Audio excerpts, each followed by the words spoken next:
because you are the greatest power, the greatest manifester, the greatest creator on the planet. I'm going to give you some tough love around money and wealth that we have to stretch, we have to grow, we have to be challenged. It's all a part of the design. Why are you here? You have the ability to create whatever it is your heart desires.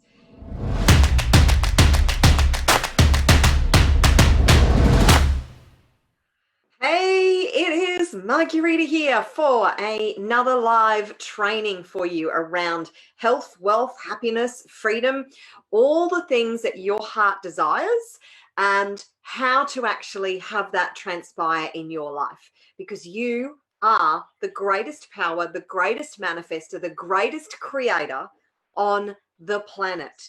It is you. You are the source of everything that you want in your life. You are the source and the creator of whatever happens in your life. I'm actually going to give you some tough love today. I'm going to give you some tough love around money and wealth and all things consciousness and everything your heart desires, because you can have it all. Unfortunately, people have unrealistic expectations, not about what they can achieve, but about how they can achieve it.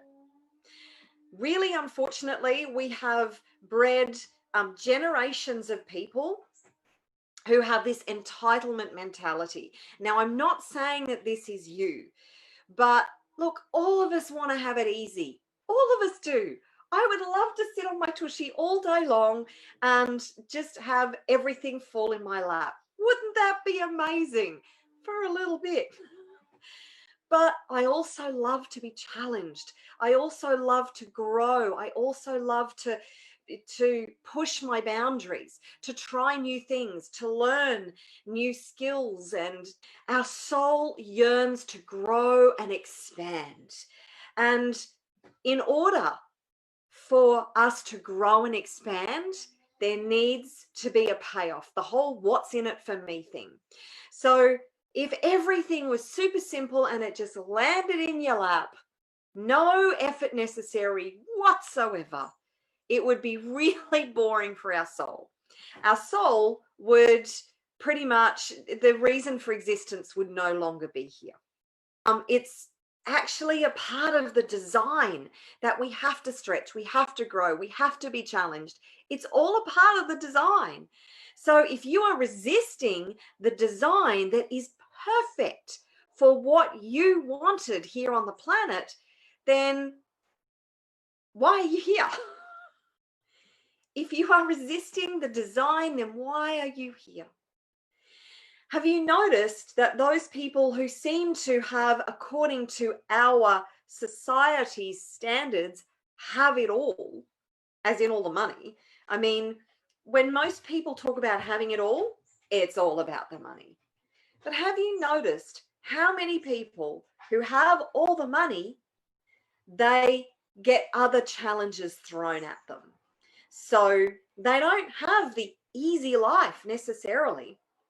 And if they don't have challenges thrown at them, then they are choosing to have challenges in their life, as in they are focused on their purpose and their mission and contribution, and all that comes with challenge.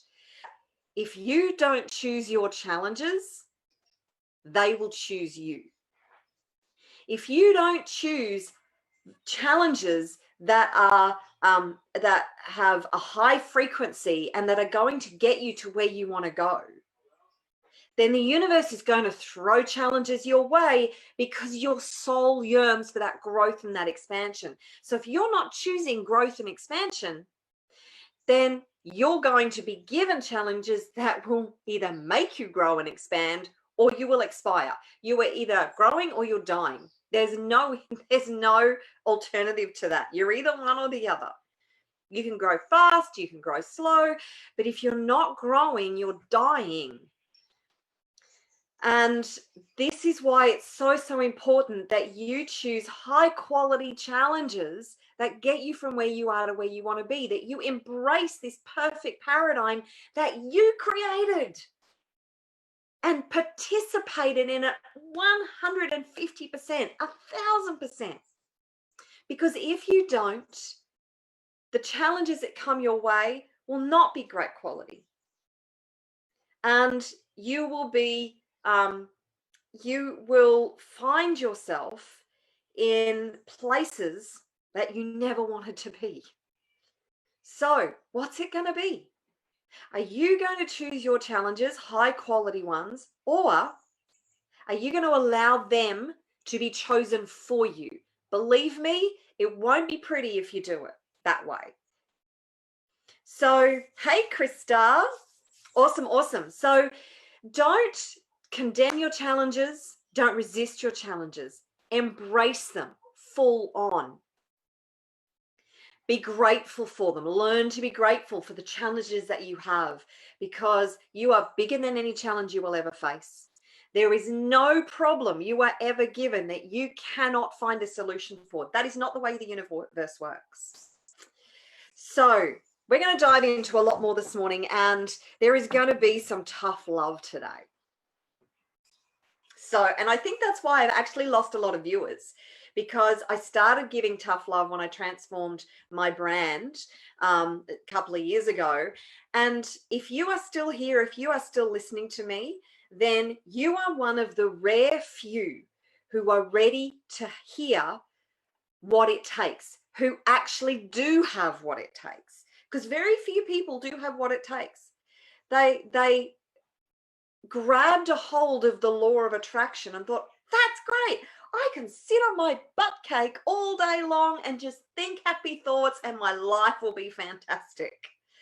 Well, I wish it were that way, but it ain't. And most people don't want to hear that. They don't want to do the hard work. They don't want to do the internal work. They don't want to face their fears.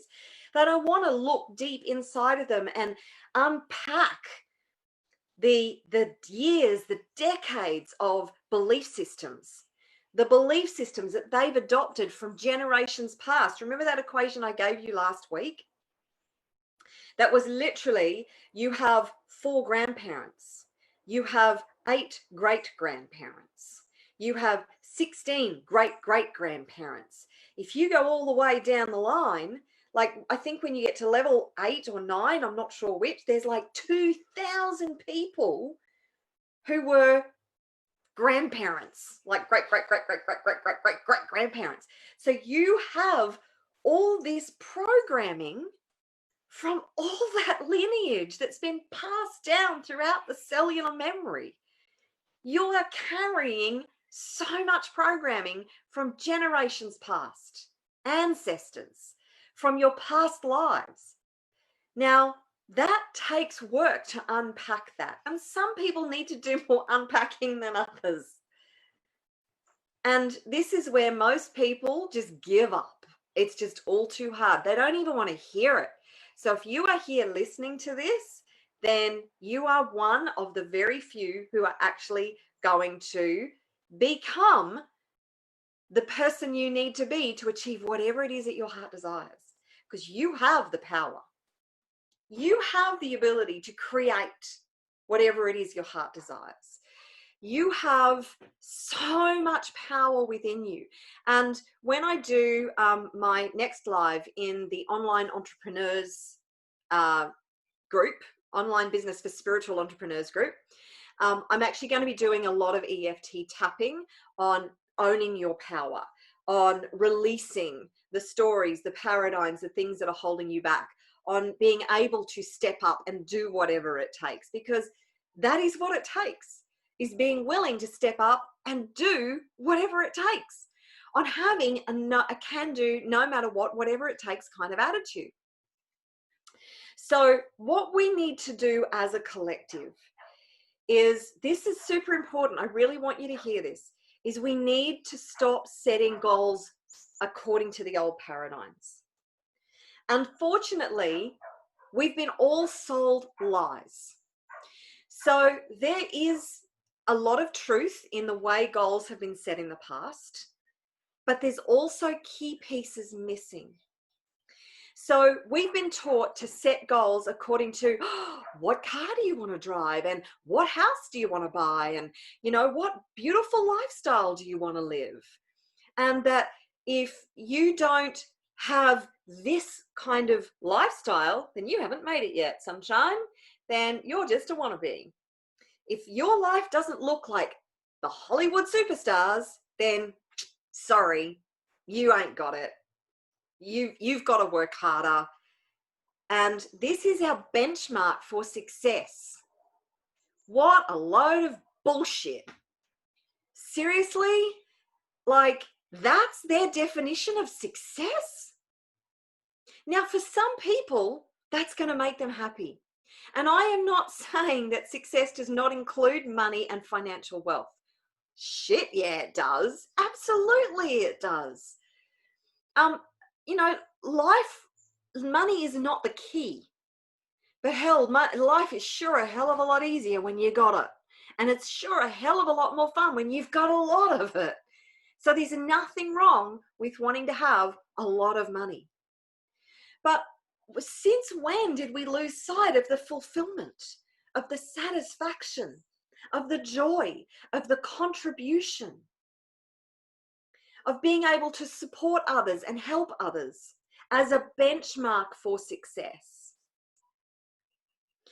So money is certainly a tool and a very powerful resource to be able to achieve success, but it's not the defining benchmark for success. It's not the defining element for success. Take money out of the equation as defining success in your life, because it's not about the money. Your success is not about the freaking money. Take that out of the equation altogether. As far as determining how successful you are, it is not important in that equation. The reason money is important is to help you to be the best that you can be, is to, yes, enjoy the life that you desire, whatever that looks like. And that may be pitching a freaking tent or a teepee down at the local national park. That may be what makes you happy, not some mansion in the middle of Manhattan. That certainly wouldn't make me happy. That just, I can't think of anything worse. Well, yes, I can think of a lot of things that are worse, but that is definitely not my definition of happiness. So the reason I'm saying that we have been led and to set goals in the wrong way is that we've been told what success looks like. Chuck that out. Chuck it out now. Never ascribe to anybody ever telling you what success should look like for you. I want you to go deep inside.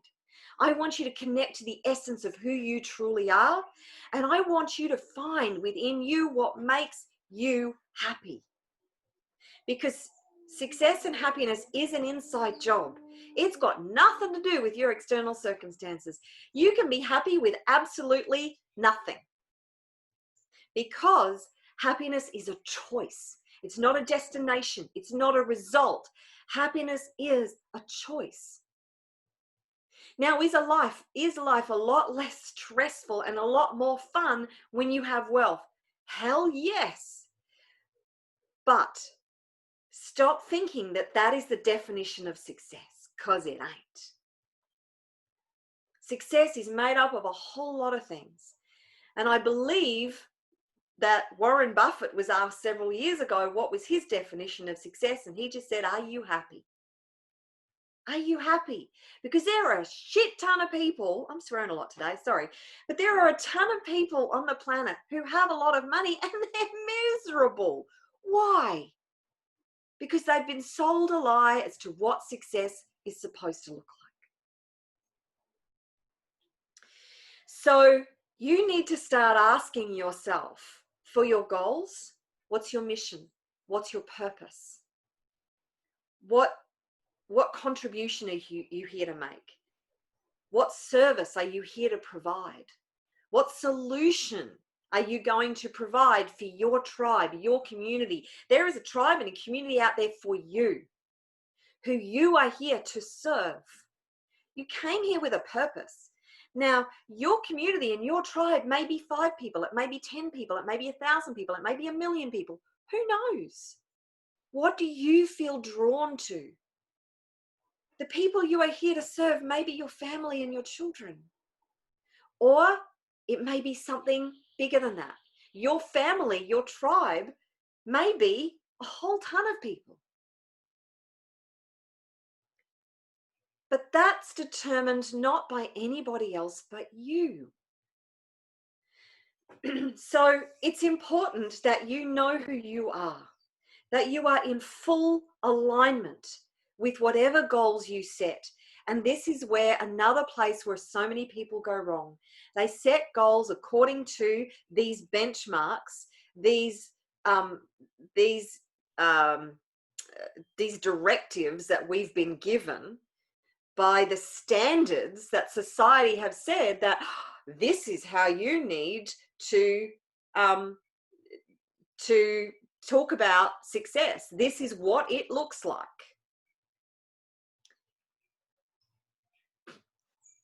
Who says? Who made up that rule? We know that that doesn't make people happy necessarily. Some people are happy with that. But a lot of people aren't. They're freaking miserable. They spend years, decades sacrificing time with their family, sacrificing their health, sacrificing their mental and spiritual and emotional well-being, climbing this ladder to get to the top and find out it was leaning against the wrong wall. They're standing at the top looking at what they've created and going, is this it? Why have I worked so hard? It feels empty.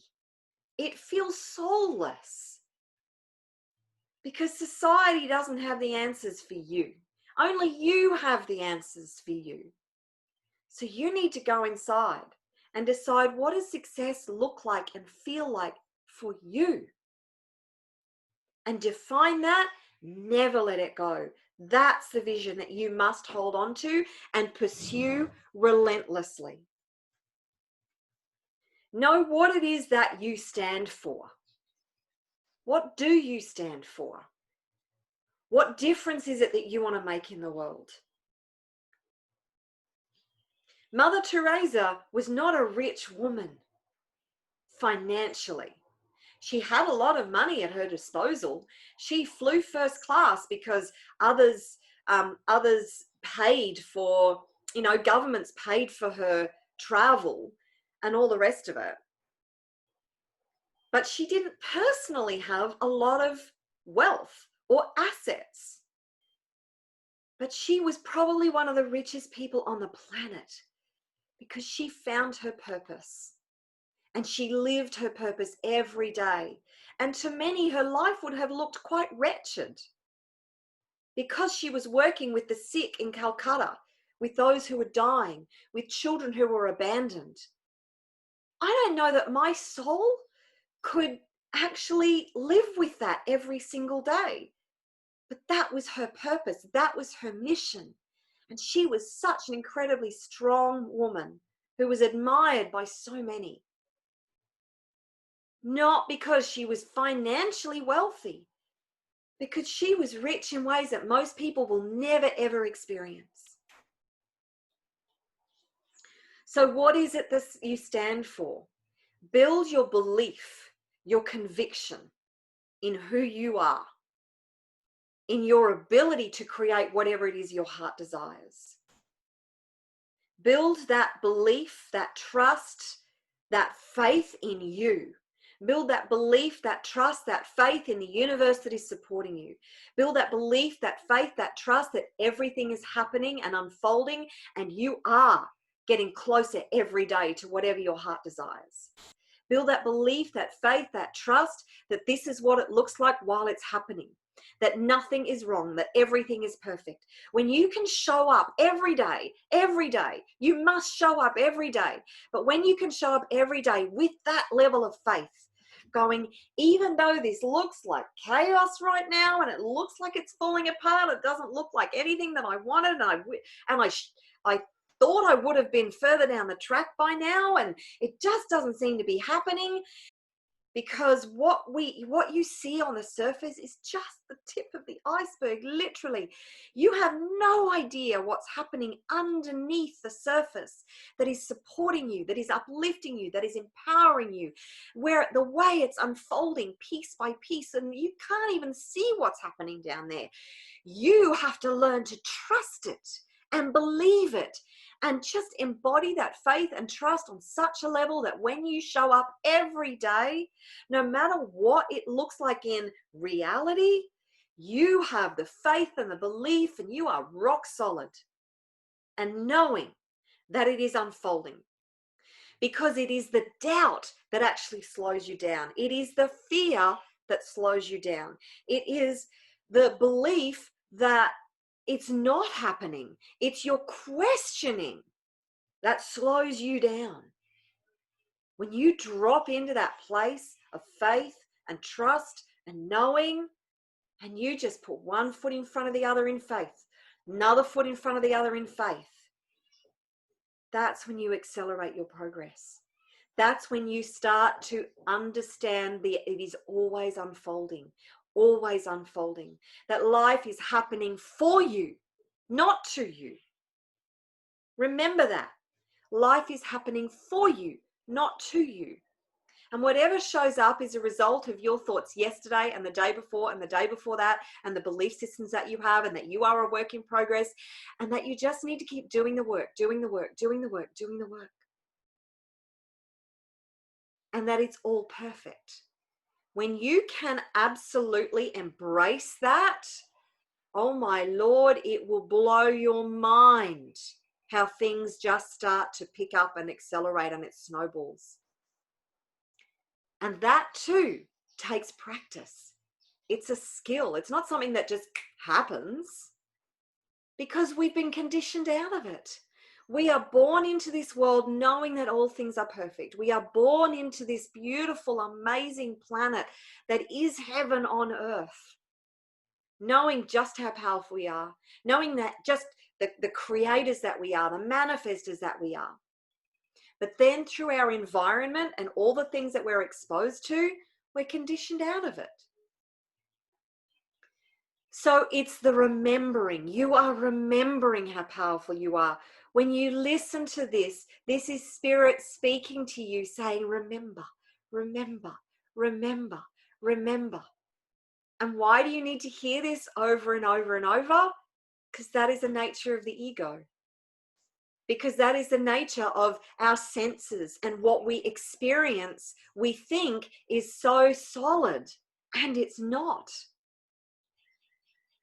So how do you become unstoppable? You don't stop. You don't stop growing. You don't stop learning. You don't stop the personal development work. You don't stop creating. And you don't allow anything to stand in your way. Let go of needing external circumstances to be different. Know that everything is the way it is because it is the way it is. And what you resist persists. If you're condemning what is, how can you get from here to where you want to be if you can keep condemning where you are? Do you see that? If you keep saying this is wrong, this is wrong, this is wrong, this is wrong, this is wrong, this is wrong, this is wrong, this is life. It's all perfect. Drop into the space of gratitude. Whatever learnings you have right now, because remember, everything is just feedback. Everything is just you learning to navigate this thing called life, which you made really complicated. You created this puzzle. I'll stop calling it a game because that's almost irreverent. It kind of, it diminishes what this incredible experience is. It's a puzzle. It's a puzzle that you get to put together and mold and figure out. It is an artwork. Even better, it is an artwork that you are creating every single day. See your life, see your vision, see your dreams as the artwork that you are creating. Do you think that any great artist sat at that canvas, took the paint? Actually, some of them did. So some of them did do this, but the ones who are truly celebrated for the magnificence of their art, do you think they got the cans of paint, took them all and just chucked them at the canvas and went, oh, there's my masterpiece. Thanks very much. 5 seconds. Done. No, the artworks, the statues, the incredible paintings, and all the artworks that are celebrated, they took time to evolve and create. They took focus and energy, and they took the master craftsmen mastering their particular skill and talent to be able to create that masterpiece. So why do you expect your masterpiece to be any freaking different? Why are you expecting your masterpiece to just land in front of you magically without you putting any effort into it? And I'm not saying that you are. As I said, if you are here listening to this, then I'm just validating your journey for you. I'm saying that just because it's been hard and just because it still seems hard doesn't mean it's wrong. It's actually perfect because you are the master craftsman. You are the master creator at work. And that work is intricate. It is specific. It is unique to you. And it takes time. Any masterpiece takes time. Give yourself time. Know what it is that your heart desires. Because whatever your soul and your heart, whatever lights your soul and your heart up, that is a very big piece of your masterpiece. And if you are not following that, then maybe it's time to rethink your goals, your dreams, your aspirations. Because the visions that you have, the dreams that you have, the things that light you up, they're a part of the masterpiece that you are here to create. So create it. Stop allowing all the bullshit and what society's telling you and these random sort of ideas that you've been sold as to what success looks like to determine your goals, your dreams, and what you think it should look like. Go inside. Know who you are. Understand what it is that you desire. What will make you happy, fulfilled, satisfied. And then create your masterpiece from that. And there is a saying that money follows your bliss. Well, I don't think it's quite that simple. At least in my experience, it's not that simple. There are skills that you need to develop. There are things that you need to learn. There's a journey that you need to take. So when you find your bliss, absolutely it's a big piece of the puzzle, and you definitely need to follow your bliss. The money will follow with the strategies that you learn, with the pieces of the puzzle that you put together, with the work that you put in, with your heart and soul pouring into your bliss. You will uncover the formula that will bring you the wealth. Does it have to be hard? No, but it ain't going to be a piece of cake. And it will take time. And for some people, it will take a short amount of time. For some people, it'll take a longer amount of time. It's all okay. Stop condemning it. Stop judging it by somebody else's expectations. Drop your expectations and learn to embrace the whole journey. If you've enjoyed this video and you want more information on how to achieve health, wealth, and happiness in your life, then come and join the Wealth Consciousness Movement Facebook group, where I share live videos, information, interviews with other experts in the spiritual entrepreneurs field to help you to be the best that you can be and to achieve all your heart's desires. So come and join us. The link is below.